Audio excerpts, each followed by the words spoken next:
حمدا يوافي نعمه ويكافئ مزيده أشهد أن لا إله إلا الله أشهد أن محمدا عبده ورسوله اللهم صل وسلم وبارك على سيدنا محمد وعلى آله وأصحابه ولبيته وذريته أجمعين وبعد.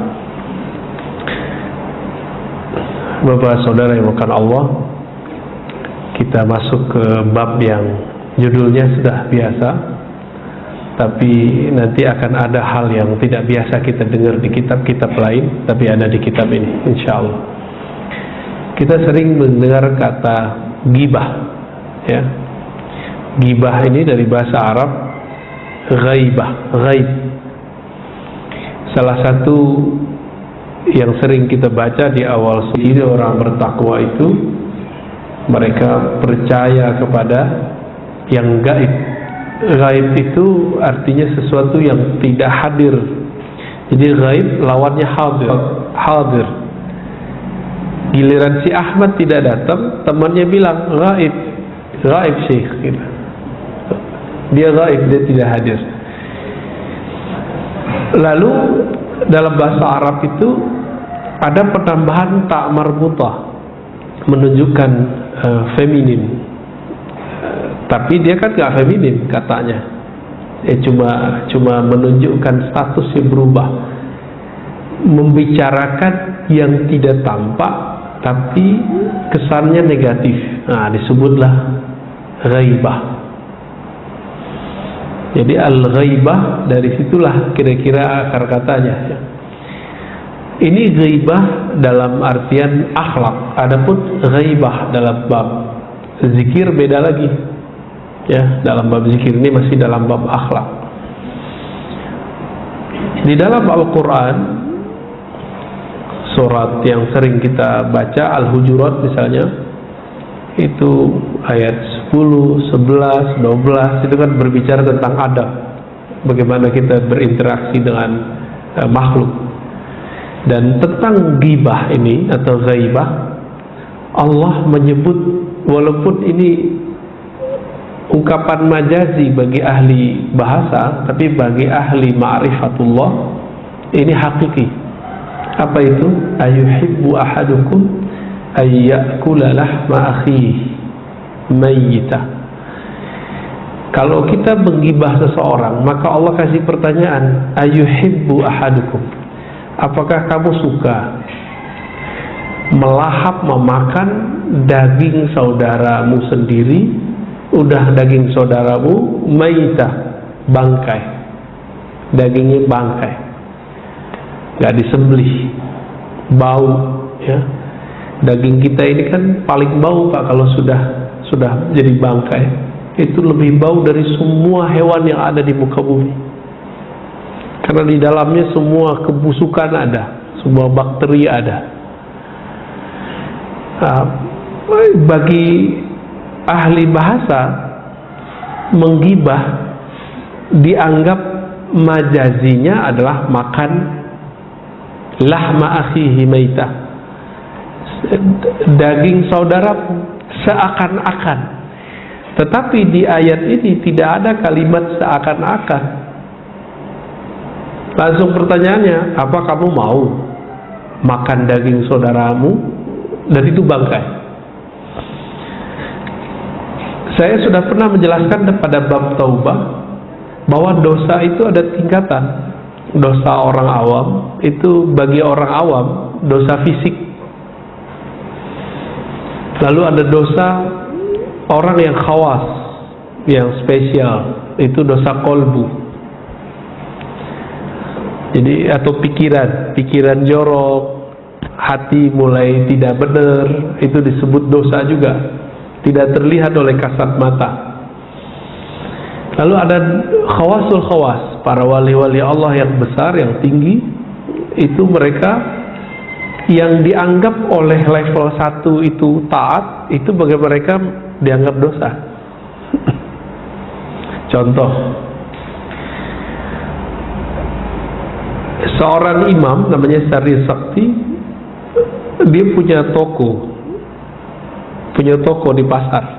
Semua tokonya terbakar, toko orang di sana, kecuali toko dia. Lalu ada anak buahnya ngabarin, wahai Tuan, semua toko terbakar kecuali toko kita. Apa kata dia? Alhamdulillah. Alhamdulillah kalau bagi orang awam itu baik kan? Kita bersyukur, alhamdulillah orang banjir semua, orang kebakaran semua, saya enggak. Alhamdulillah, ini secara orang awam. Jadi ternyata kalau diusut, coba lihat, dia baca alhamdulillah, dia bersyukur di saat ada orang lagi susah. Ini punya perasaan kan dia orang ini? Punya batin nggak sih dia orang ini? Gitu. Kan nggak ada perasaan orang begini. Karena tidak ada sisi kemanusiaannya, tapi dia poles dengan keagamaan, dengan lafaz alhamdulillah, terkesan soleh, taat. Taatnya orang awam ini, syukurnya orang awam ini dosa bagi orang yang khawasul khawas, dosa bagi orang yang sudah level wali. Sari sakti baru selesai baca alhamdulillah, langsung dia merasa bersalah. Loh, kok saya baca alhamdulillah? Semenjak saat itu sampai 30 tahun, 40 tahun dia beristighfar karena tidak punya perasaan kepada orang. Apa kata dia? Inilah astaghfirullah arba'ina sana. Aku taubat kepada Allah, minta ampun kepada Allah 40 tahun. Kenapa? Karena alhamdulillah, karena aku pernah mengatakan alhamdulillah bukan pada tempatnya. Nah, ini sahabat-sahabat dimatakan Allah, ini mau dekat pemilu. Sebentar lagi orang akan takbir untuk membentak orang yang beda partai dengan dia, beda pilihan dengan dia. Takbir bolehnya dipakai untuk itu. Gimana? Yang pro sama partai PKS, pro partai P3, apalagi partai Islam, PKB, apalagi partai Islam, ada gelora yang baru ya. Wah, nanti perang takbir kita, Pak. Masyumi, reborn, ada yang baru. Saya nggak bisa bayangin ntar kalau semuanya bertakbir, kan bingung kita nanti. Ini takbir yang mana mau diikuti? Ya. Jadi maksud saya sederhana, Bapak Ibu, saudara sahabat karena Allah, jangan tertipu oleh simbol-simbol. Satu. Yang kedua, berislam itu bukan dengan kita mengucapkan kata-kata tadi. Berislam itu lebih basic daripada itu semua. Islam itu di kolbu kita, bukan di lafaz, Pak. Emang kalau orang baca subhanallah langsung jadi muslim? Enggak. Langsung islami? Enggak. Arabi sih iya. Jadi kita akan membedakan itu. Ketika para sahabat mereka bertakbir kenceng-kenceng, Nabi tegur, irba'u ala anfusikum. Slow down ya. Cukup diri kamu yang berteriak. Allah kan nggak tuli. Kamu memanggil sesuatu zat yang maha mendengar dan tidak jauh, yang tidak tuli. Saya tidak bisa bayangkan itu. Seandainya tahun-tahun kemarin itu Rasulullah hidup, kira-kira gimana, Pak? Nggak tahu masjid ini apakah menggunakan takbir juga untuk masalah politik. Ternyata yang dipilih dan yang tidak dipilih sekarang satu kabinet. Lucu gak, Pak? Bagi saya itu agama dijadikan alat dan sekarang begitu. Dan itu dosa-dosa yang bagi saya itu bukan dosa kecil, Pak. Itu dosa besar. Karena menampakkan simbol-simbol takbir bukan pada tempatnya, itu dosa besar bagi saya.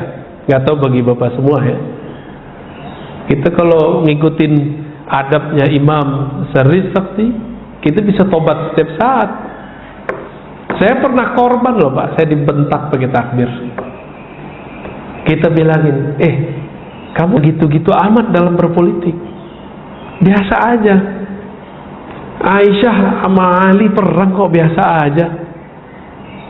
Langsung ditakbirin kita, Pak. Gak jauh dari masjid sini. Ya. Itu terakhir saya ngajar di situ. Sebelumnya kejadian juga kita jelas tentang kalau menentukan bulan, lihat bulan. Dibentak juga ada aki-aki. Ustaz, ente pakai otak, hari gini masa masih ngeliat bulan katanya. Nggak ada hadis-hadisan. Kira-kira kalau dihukumi secara hukum itu masih muslim nggak Pak? Nggak ada hadis-hadisan, nggak zaman. Loh, kita puasa kan ada hadisnya. Itu kira-kira kalau hukum akidah kafir gitu. Kafir Pak seharusnya. Coba saya nggak bentak dia pakai takbir Pak. Kita stop aja dia. Udah Pak, cukup. Karena kalau dia terus-terusin bisa tambah kufur. Nah, ini akhir zaman ternyata ini. Ya, akhir zaman ini. 2016 sampai 2019 banyak kawan saya yang sudah nggak mau Jumatan di kantor-kantor. Kenapa? Karena mimbar yang suci ini dijadikan sebagai ajang politik. Hasilnya kita udah ingetin, santai aja Pak politik, ntar juga kalian kaget-kaget. Bener, yang dipilih yang nggak dipilih sekarang satu kabinet. Mau diulang lagi cerita itu? Silakan ya. Amal masyitah ya. Lakukan yang kamu mau. Gitu aja. Kalau di dalam Al-Quran ketika Allah marah, apa kata Allah? Fa'budu masyitum, yaitu sembah sesuka kamu. Bukan berarti itu suruhan kebolehan menyembah apa saja. Nah, ini kita berkalam sekarang begini. Saya nggak tahu ke depan gimana ya. Nanti kita dibilang apalah, terserah mereka ya, karena kita berbuat bukan karena ingin dipuji atau takut dicaci. Innama na'mal lillahi tabaraka wa ta'ala ya. Kita berbuat insya Allah karena Allah Ta'ala ya. Suatu kali Imam Junaid sebutkan di kitab ini, di bagian belakang, menceritakan ra'aitu faqiran alaihi athar al-ibadah. Satu kali aku melihat ada seorang yang fakir, miskin, sepertinya rajin ibadah, tapi suka minta-minta. Wa faqultu fi nafsi, lalu aku berkata-kata dalam hatiku, launa anna hadza amila amalan yasunu bihi wajhah kana ahabba ilaih. Coba kalau orang ini mau kerja aja, badannya kan masih kuat, pasti dia nggak perlu minta-minta. Dia menggunjingkan orang itu, tapi cukup di hati. Bapak masih ingat siapa Imam Junaid? Siapa Junaid? Junaid ini imam wafat tahun 297 Hijriah. 297 Hijriah.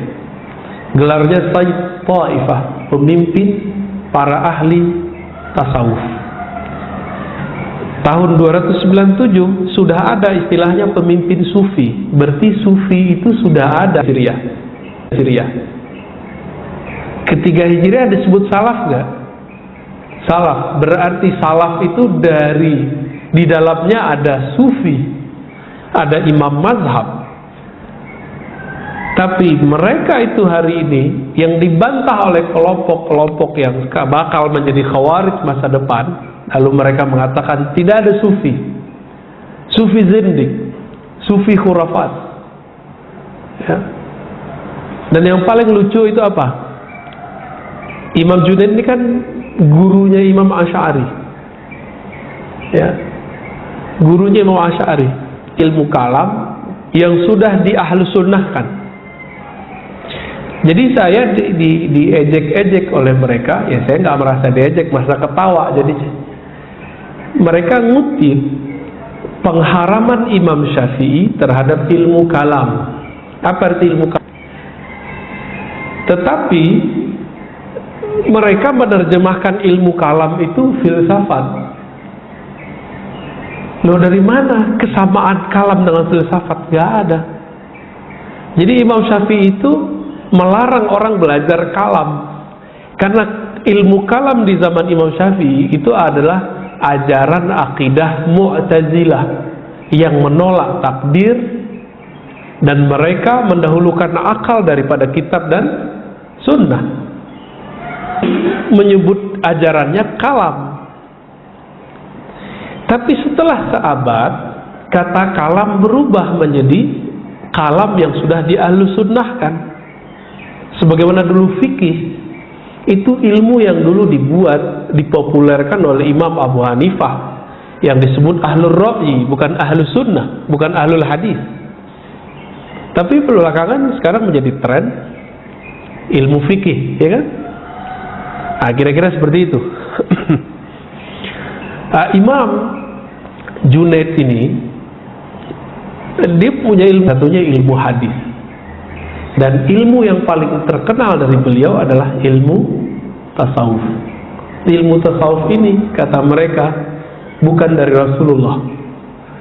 Loh, katanya kalau ada salaf aman. Giliran salafnya kita majuin, oh dia nggak mau terima juga, ya.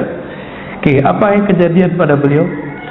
Falamman saraftu ila baiti wa syara'tu fi wirdi saqula alayya fi jami'a anwa'ihi fanimtu anha faraitu dhalika al-faqir qad ji'a bihi ala khawan wa qila li kull lahmihi faqad ikhtabta, ya. Kalau diterjemahkan secara bebas, ketika aku pulang sampai di rumah, biasanya Imam Junaid ini kalau nyampe ke rumah bukan mau tidur, Pak. Kalau kita pulang mau ngapain? Mau tiduran ya, mau nonton, mau main handphone. Nah, ini beda aja. Di zaman itu belum ada smartphone. Maka beliau radhiyallahu taala anhu kemudian memulai membaca wiridnya. Saqula alayya jami'a anwa'i. Tapi kok bacanya berat? Biasanya bacanya nikmat, kayak orang melahap makanan. Ini baru mulai istighfar sudah berat, mulai syahadat sudah berat. Ada yang bisa konsentrasi. Lalu tertidurlah beliau. Ketika tertidur, tiba-tiba ada yang datang membawa, ya, orang ini, ada bangkainya. Terus apa katanya? Kul min lahmihi faqad ikhtabta. Ini ada daging bangkainya orang yang kamu omongin di hatimu itu, makanlah dia. Lalu Junaid mengerti fikih. Dia fikihnya fikih Imam Tsauri. Fikih Tsauri sudah nggak ada Pak sekarang, ya. Sufyan Ats-Tsauri, ya. Ada yang mengatakan dia pakai fikih Ishaq, ya. Innama qultuhu fi nafsi. Aku kan cuma bergumam dalam hatiku, belum melafazkannya. Nah, ini untuk meluruskan, karena ibu-ibu, bapak-bapak ini banyak bilang, ini kan kenyataan, yang saya omongin kenyataan, berarti ini bukan gunjing. Lah, itulah yang disebut gunjing. Gunjing itu membicarakan sesuatu yang nyata. Kalau enggak disebut fitnah, ya. Faqila li, lalu dikatakan kepada Imam Junaid, misluka la yaliqu bih. Orang kayak kamu, maksudnya engkau ini kan wali Allah, atas di kolbumu ada sesuatu hujatan merendahkan kepada makhluk-makhluk Allah tabaraka wa ta'ala. Berat jadi wali Pak, ya? Mau jadi wali? Enak Pak jadi wali, jadi kekasih Allah. Tapi adabnya gitu, ngelihat ada pengemis nggak boleh, sedikit pun suuzon nggak boleh. Gimana? Kuat gak?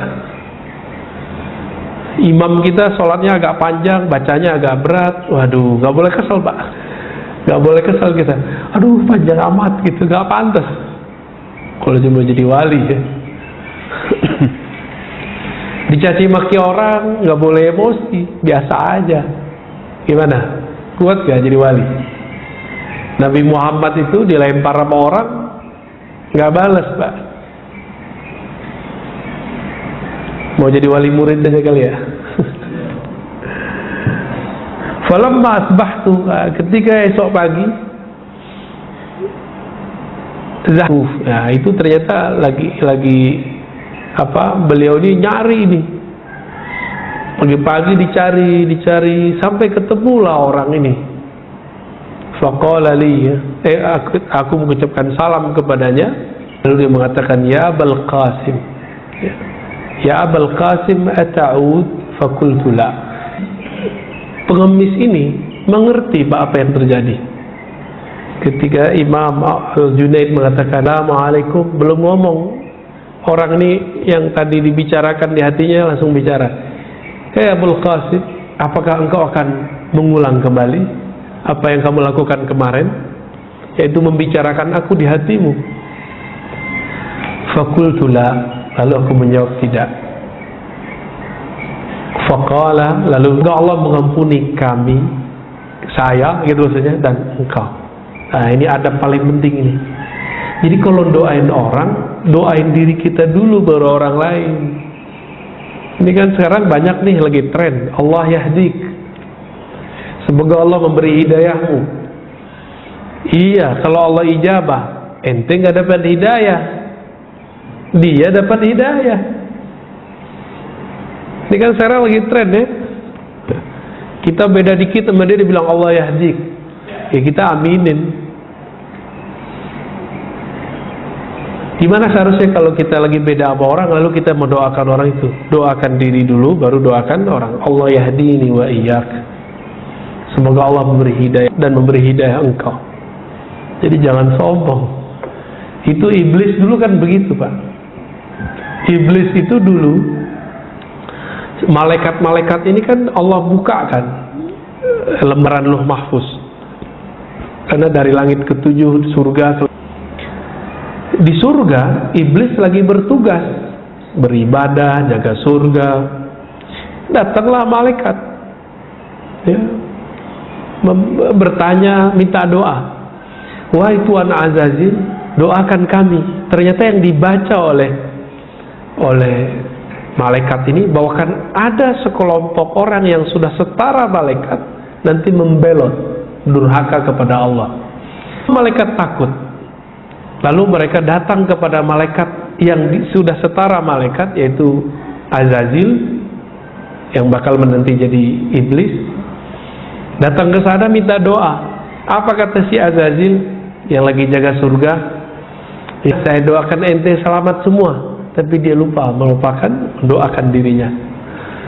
Jadi orang-orang yang merasa dirinya suci, merasa dirinya akan selamat, lupa mendoakan dirinya, nanti begitu ya, anak buahnya Azazil semua itu iblis ya.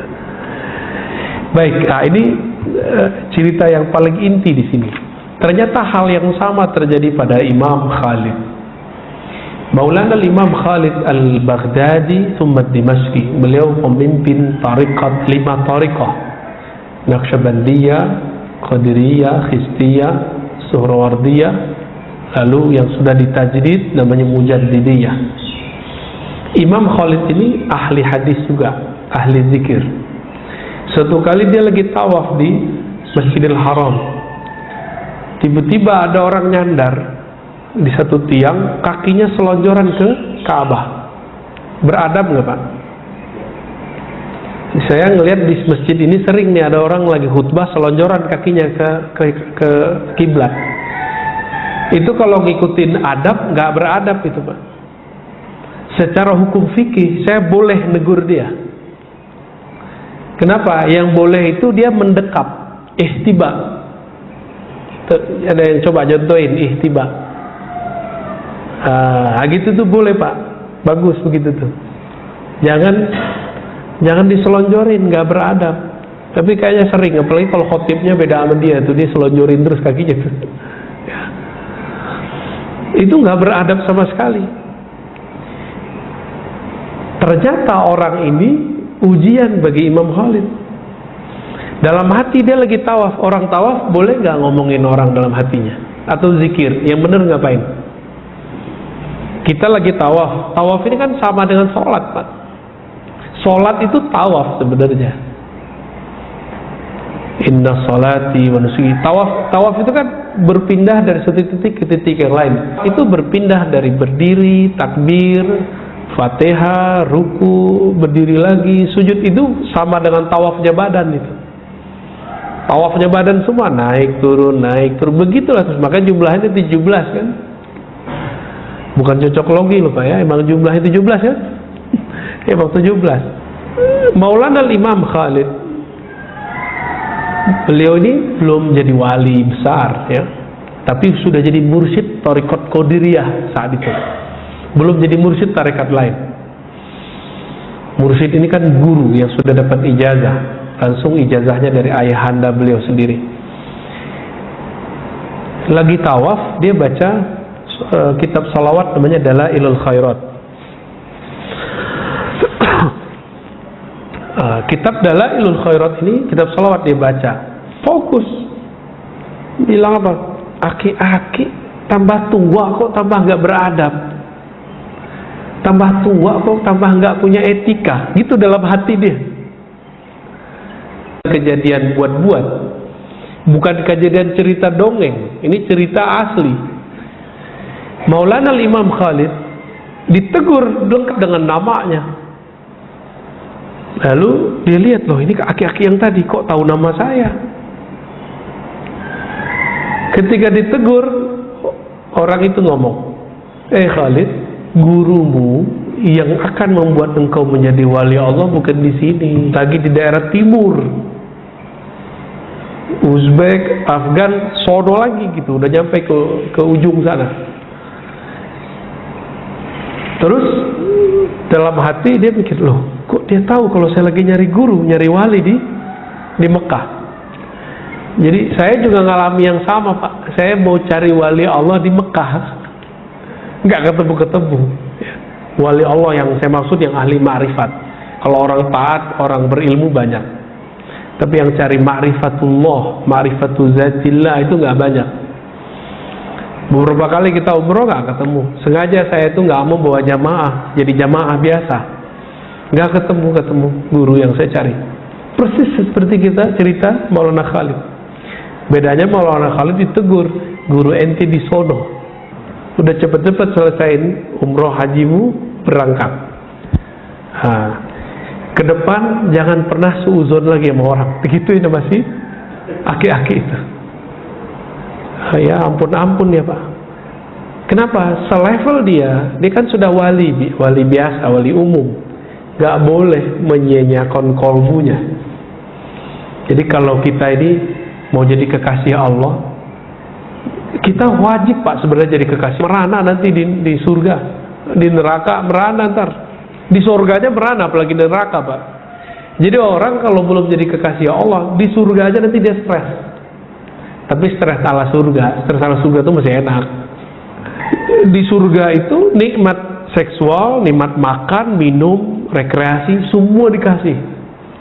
Saya mau tanya Bapak Ibu nih, yang sudah pernah nikah loh ya,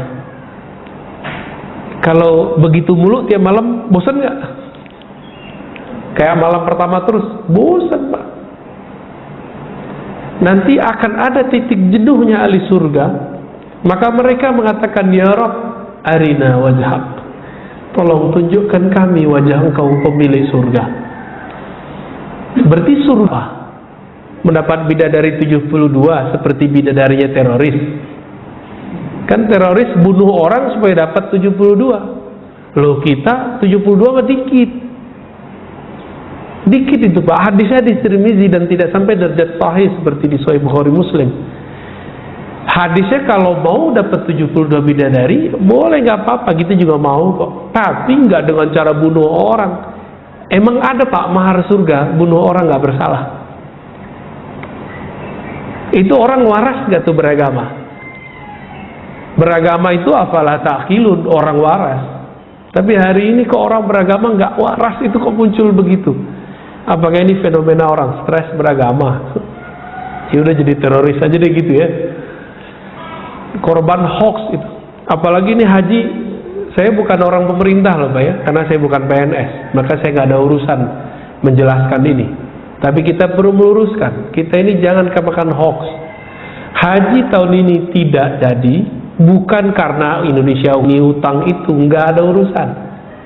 Itu karena problem keamanan kesehatan semata, nggak ada urusan dengan yang tadi.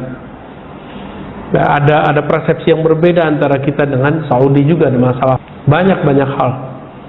Ini karena saya ngelihat di grup-grup ini, waduh masya Allah ya. Pernah baca Pak hoax masalah haji? Orang kok suka gitu nyebar hoax, dan parahnya yang nyebar hoax yang taat ibadah, orang masjid. orang masjid yang nyebar hoax. Kita agak sedih dengan fenomena ini. Perlu belajar ilmu hadis, Pak, biar gak kena hoax ya. Baik.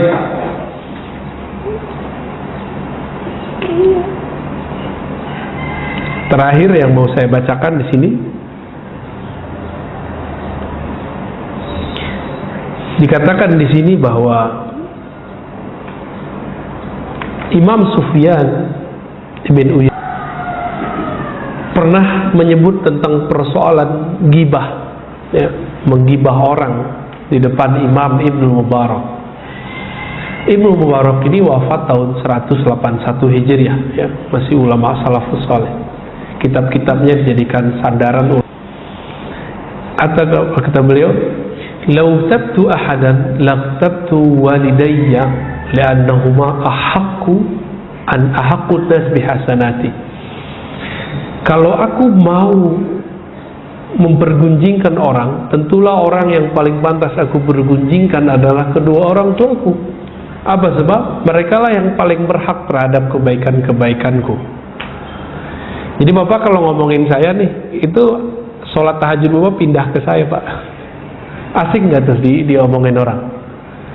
Ya, ini beberapa hari ini saya dicaci maki terus, Pak, dan saya senang-senang aja. Ya. Kenapa? Karena kita ngerasain mereka transfer amal, karena ada kesalahan dalam cara mereka dalam berkomunikasi, memahami kata-kata kita, ya. Lain waktulah saya cerita, ya. Jadi ke depan ini saya kabarin aja, ya, akan ada perang, tapi bukan perang militer dalam waktu dekat, tapi perang ideologi dan teologi. Nah, ideologi sudah mulai luntur nih. Yang ada sekarang perang teologi, perang akidah sesama muslim, Pak. Saya berharap jamaah kita bisa tahu jalannya, dia ahlus sunnahnya bersanad atau tidak, ya. Karena sekarang banyak ngaku ahlus sunnah. Maka nanti antara kelompok dengan kelompok akan menggibah kelompok yang lain. Apakah ini boleh? Nah, bukan lagi menggibah, merendahkan. Jadi satu kali ada seorang mengatakan bahwa para ahli zikir yang berzikir dengan biji-biji tasbih itu sama dengan Yahudi. Orang-orang yang belajar sifat 20, Allah wujud qidam baqa, itu orang-orang yang sesat. Gitu, ngomongnya gitu, Pak. Firqatun dolah. Nah, itu mereka sudah serentak, mereka tidak merasa memfitnah kita. Lalu saya pernah coba ngomong sedikit saja, dan itu bukan cacian, bukan fitnah. Saya lagi muji malah, bahwa waktu saya pergi ke Israel sana, saya melihat ada Yahudi ortodok yang anti dengan Zionis, jenggotnya mirip dengan jenggot salah satu kelompok itu. Mirip. Kita bilang Yahudi mirip mereka, tapi mereka balikin. Ar-Razi memfitnah kami bahwa kami mirip dengan Yahudi. Pemutar balikin nggak? Karena komunikasi mereka nggak beres. Jadi kita ini sudah dibenci lama, cari momen dia untuk menghancurkan, ya. Terus yang kedua, kan Yahudi di sana itu merupakan perempuan persis seperti Salafi, yaitu perempuan dilarang ke masjid dalam tradisi Salafi. Saya ngomong begitu.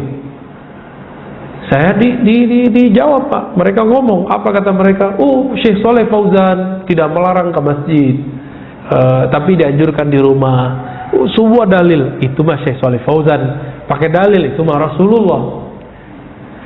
Tapi ada nggak Salafi yang mengizinkan istrinya sholat di masjid? Ada nggak, Pak? Coba lihat, kan nggak ada.